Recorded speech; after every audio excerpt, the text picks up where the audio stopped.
তৃষ্ণা মেটাতে পানির কোনো বিকল্প নেই, কিন্তু পানির তৃষ্ণা যখন পাই তখন আমরা ঠিক পদ্ধতি মেনে কয়জন পানি পান করি?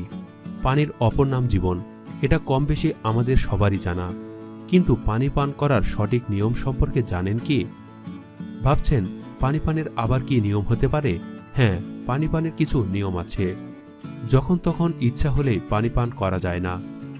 পানি শুধু আমাদের তৃষ্ণা মেটায় না, এটা শরীরে পানির মাত্রা ঠিক রাখে, খিদে কমায় এবং অতিরিক্ত ক্যালোরি পোড়াতে সাহায্য করে।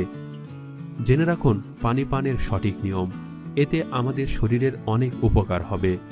তবে তার আগে এখনই আমাদের চ্যানেলটি সাবস্ক্রাইব করে পাশে থাকা বেল আইকনটি প্রেস করুন। চলুন তাহলে শুরু করা যাক। সকালে ঘুম থেকে উঠেই পানি খেতে হবে। গবেষণায় দেখা গেছে যে সকালে ঘুম থেকে উঠেই 1 থেকে 2 গ্লাস পানি পান করলে দেহের কর্মক্ষমতা ও রোগ প্রতিরোধ ক্ষমতা বেড়ে যায়। ঘুম থেকে উঠেই পানি পান করলে শরীর থেকে ক্ষতিকর টক্সিক উপাদানেরা বেরিয়ে যায়, ফলে রোগ ভোগের আশঙ্কা একেবারে কমে যায়।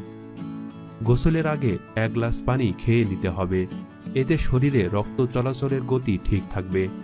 দিনের অগ্রভাগে বেশি পানি পান ও রাত যত বাড়তে থাকবে পানি পানের হার তত কমতে থাকবে, এমনটি বলে থাকেন বিশেষজ্ঞরা। খাবার পরপরই পানি খাওয়া ঠিক নয়। খাবার খাওয়ার 30 থেকে 45 মিনিট পর পানি পান করুন, কারণ খাবার খাওয়ার পর প্রায় আধ ঘন্টা লাগে স্বাভাবিক পাচন প্রক্রিয়ার জন্য। এর মাঝে পানি পান করলে স্বাভাবিক পাচন প্রক্রিয়ায় বিঘ্ন ঘটে, যার ফলে দেখা দেয় নানা রকম হজমজনিত সমস্যা। চিকিৎসা বিজ্ঞানের মতে গড়গড় করে নয়, চুমুক দিয়ে পানি পান করুন। চুমুক দিয়ে পানি পান করাই হলো পানি পান করার সবচেয়ে ভালো উপায়। আমাদের মুখে আমরা প্রচুর পরিমাণে লালা উৎপন্ন করি। লালা ক্ষারীয় একটি উপাদান এবং আমাদের পেটে হাইড্রোক্লোরিক অ্যাসিড আছে। আমাদের মুখের লালা সে অ্যাসিডকে স্থির রাখে। ঢকঢক করে পানি পান করলে শুধুমাত্র পানি পান করাই হয়, আমাদের পাকস্থলী পর্যন্ত পৌঁছায় না। সম্পূর্ণ পরিবেশ তাই অ্যাসিডযুক্ত হয়ে থাকে। সুতরাং অল্প অল্প চুমুক দিয়ে পানি পান করুন। সবসময় বসে পানি পান করুন, ভুলেও দাঁড়িয়ে পানি পান করবেন না। ধর্মীয় মতেও দাঁড়িয়ে পান করা নিষেধ আছে।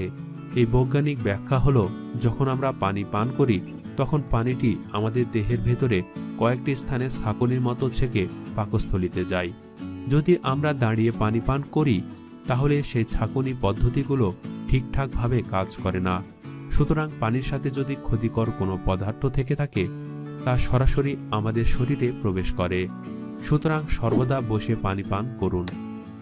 একবারে বেশি পানি পান না করে অল্প অল্প করে অনেকবার পানি পান করুন।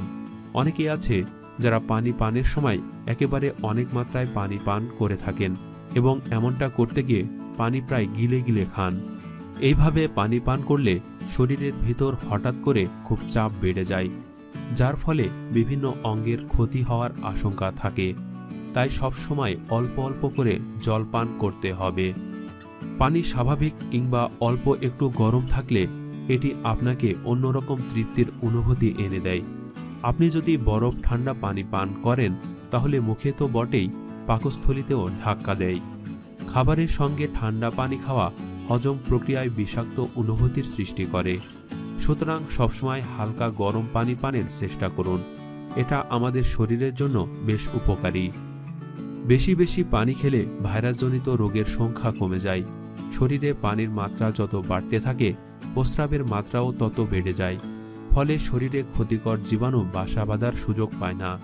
তাই সুস্থ থাকতে নিয়মিত 3-4 লিটার পানি পান করতে ভুলবেন না। এই সম্পর্কিত কোনো মতামত থাকলে অবশ্যই তা কমেন্টের মাধ্যমে জানান। ধন্যবাদ।